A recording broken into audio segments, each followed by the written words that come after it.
आज हम लोग फिर से पेपर की खोपड़ी में छेद करने के लिए आ गए हैं।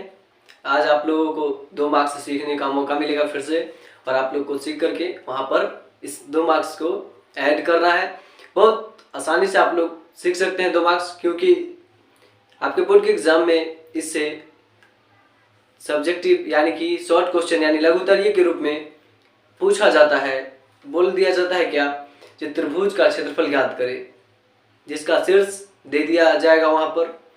बच्चा वाला जो त्रिभुज का क्षेत्रफल सीखे है उससे ये त्रिभुज का क्षेत्रफल बिल्कुल अलग है।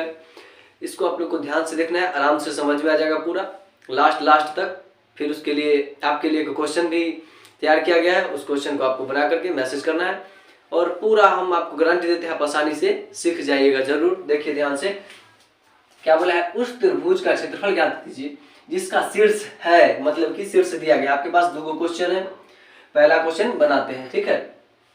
तो पहला क्वेश्चन के लिए पहले एक त्रिभुज हम लोग बना लेंगे। एक त्रिभुज बना लिए, इसका आप चाहे तो नाम भी दे सकते हैं, चाहे तो न भी दे सकते हैं। उसका शीर्ष, त्रिभुज के 3 गो शीर्ष, शीर्ष मतलब होता है चोटी या माथा। क्या गो है, 3 गो है, ठीक है, किनारा।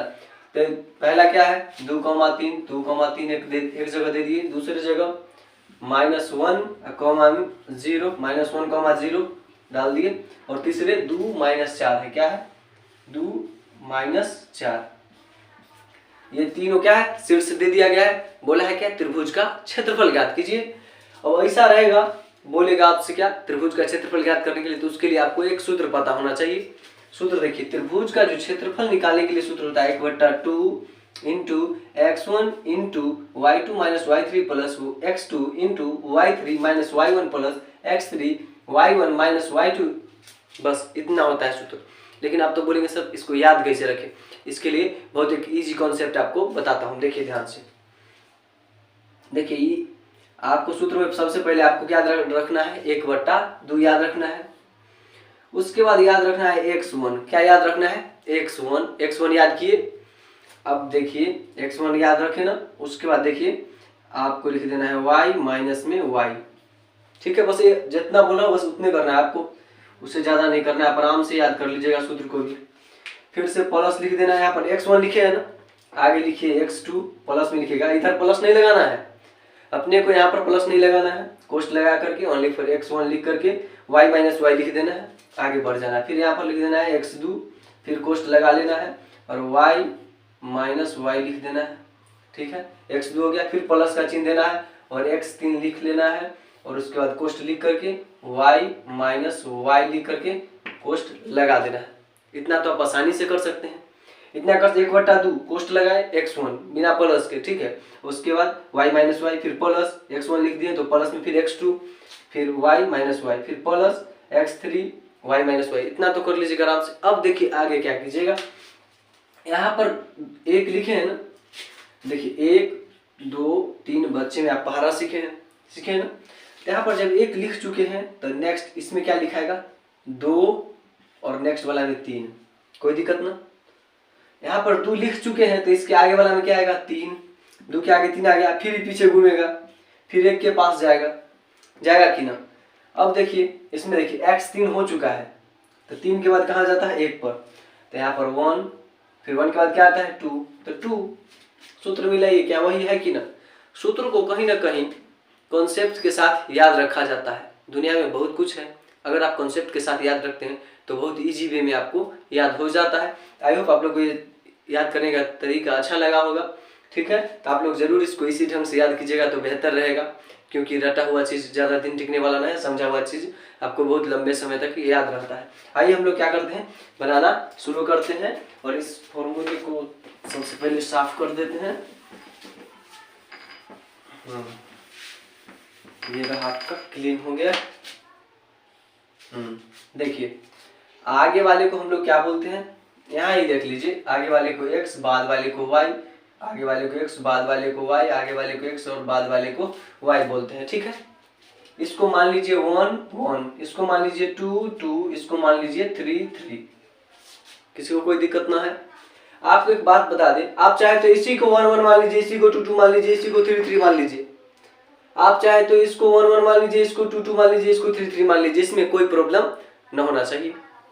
जैसे कि एक्स वाई सब होता है, तो किसको 1 माने किसको 2, तो इसी में कंफ्यूजन है। किसी को आप मान लीजिए 1 1, किसी को मान लीजिए इस तीनों में से किसी को मान लीजिए 2 2, किसी को तीनों में से मान लीजिए 3 3, ये आपके ऊपर डिपेंड करता है।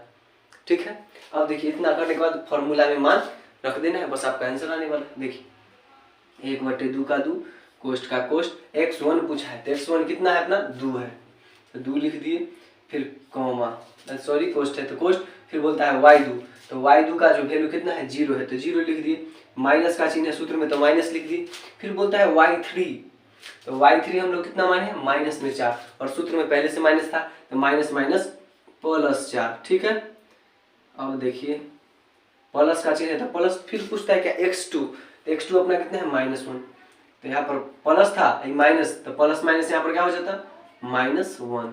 ठीक है, अब देखिए फिर कोष्ट है तो कोष्ट लगा दी, y3 कहता है, y3 अपना क्या है -4 है, -4 लिख दिए, फिर सूत्र में माइनस है तो माइनस, फिर बोलता है y1 अपना कितना है 3 है, तो 3 लिख दिए, फिर प्लस है तो प्लस, पूछता है x3 कितना है अपना प्लस में 2 है तो 2 लिख दिए, फिर बोलता है y1 अपना कितना है 3 है तो 3 लिख दिए, माइनस का माइनस, y2 कहता है तो y2 अपना कितना है 0 है तो 0 लिख दिए।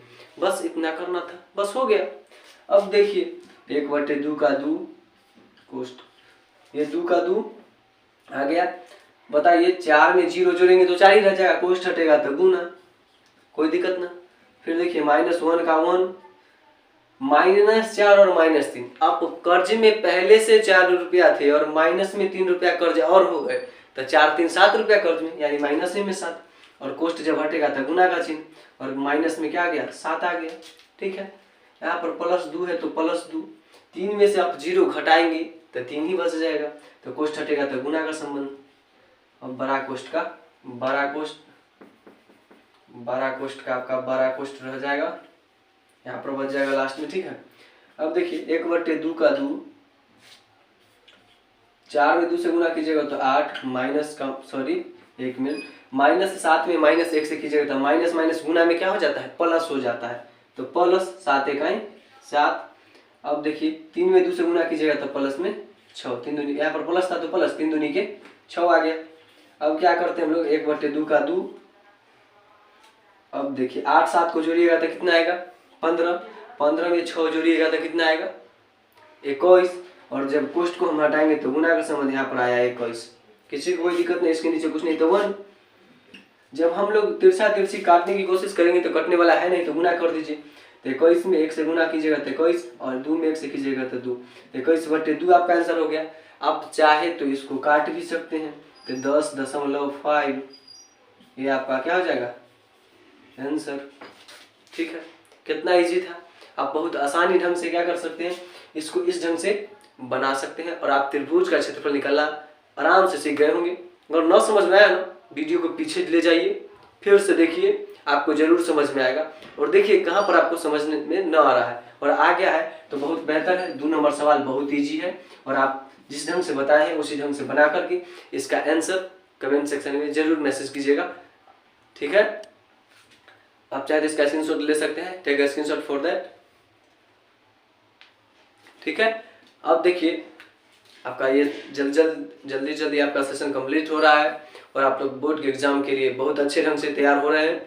ठीक है, और कहीं ना कहीं आप हर एक मार्क्स प्रगति की ओर बढ़ रहे हैं, तो आपका रिजल्ट भी बेहतर होना चाहिए, और आप लोग अच्छे ढंग से पढ़ाई कीजिए और रिजल्ट तो अच्छा होगा ही।